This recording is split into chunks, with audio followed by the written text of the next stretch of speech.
Hi, today's recipe comes from the Alentejo region of Portugal. We're going to make Porco Alentejana. The Alentejo is a huge geographical area in southern Portugal. The agricultural products there include cork. Portugal is famous for cork, and that's where a lot of the huge oak trees grow that they produce cork from. Also, huge wine growing area. The Alentejo wines are world famous. And the other thing they're really known for is their pork. Their pork is often finished with acorns. So towards the end of the pork's life, they let it roam the countryside and it feeds on acorns.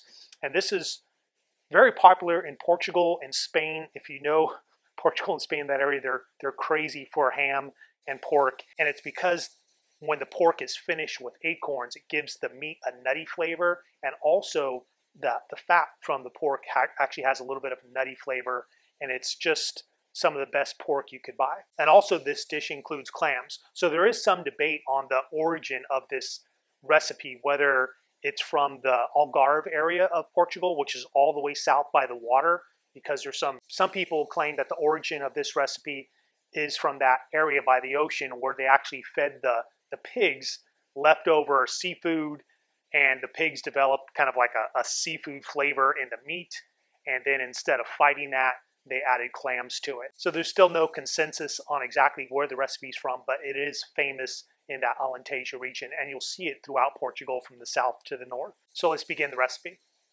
All right, to begin with, we're going to cut up our pork into about 1 inch to 1/2 inch cubes and salt the meat. The meat you want to use is pork loin, and pork loin is the same cut as a pork chop.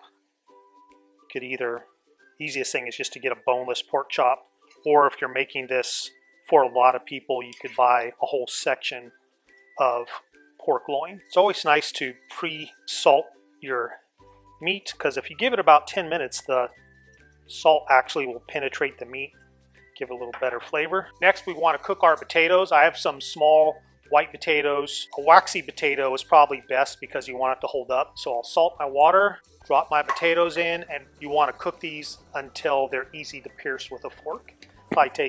These are small potatoes, or cut up, so it'll probably just take like 10 to 15 minutes. To judge it, if you're not used to boiling potatoes, try to pierce it while it's raw like this. You'll see they're really tough to pierce with a fork.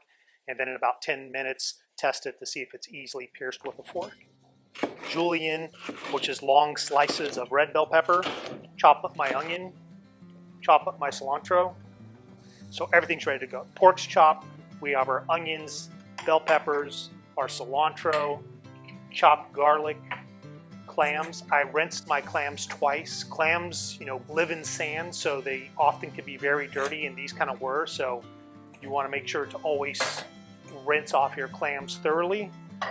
This pan is extremely hot. I always like working with a very hot pan. It's one big difference between cooking in restaurants and home is the burners in restaurants put out a lot of BTUs.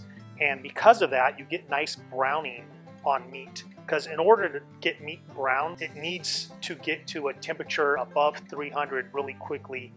It's what they call the Maillard reaction. It's a reaction of protein that browns protein. So you want to make sure your meat is dry, because water will prevent the searing and browning of meat. Put some extra virgin olive oil in there.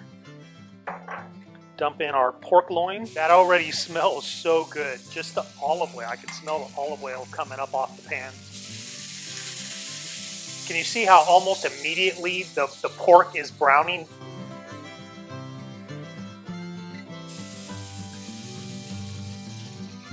Now I'm going to add in the bay leaf.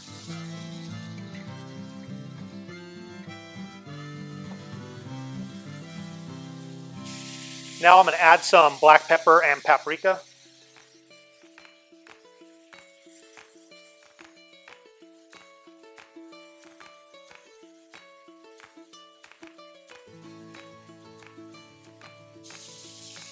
Now I'll put in the garlic.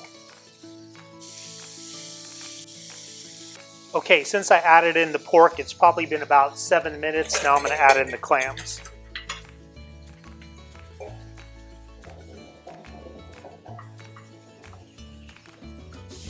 Now I'm going to add in some red wine from the Alentejo region. You also could use white wine, whatever your preference is.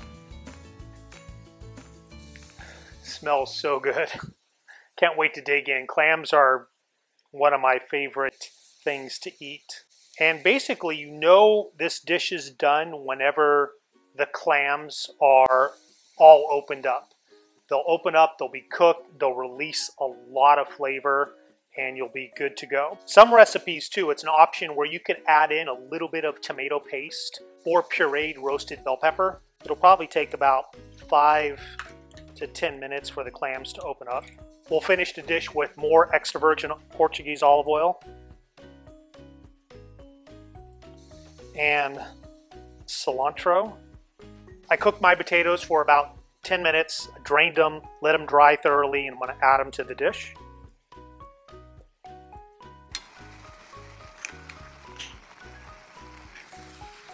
And that is it. All the clams are opened up. Smells really good. We're ready to serve. Give this a try. Thanks for joining me. Now go cook for someone you love.